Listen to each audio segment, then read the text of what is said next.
আসসালামু আলাইকুম সম্মানিত দর্শকবৃন্দ, দেখুন ১ নং বিবাদী AKSM ফারুকের হুকুমে তৃতীয় পক্ষ ভূমিদস্যুরা নিয়মনীতি না মেনেই জোরপূর্বক আইন অমান্য করে ভয়ভীতি ও জীবননাশের হুমকি দিয়ে জালিয়াতিভাবে একাধিক জমির দলিল সৃষ্টি করিয়া তাহা বিভিন্ন স্থানে প্রদর্শন করিয়া আমাদের অপূরণীয় ক্ষতি করার চেষ্টা করিতেছে।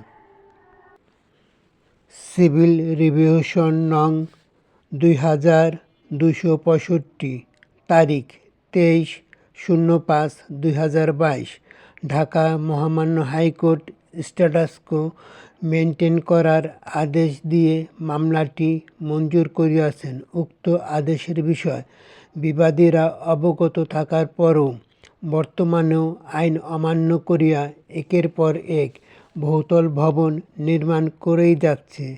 উক্ত অবৈধ কাজের বিষয়ে বাধা দিতে গেলে দাঙ্গা হাঙ্গামাসহ খুন জখমের সম্ভাবনা আছে।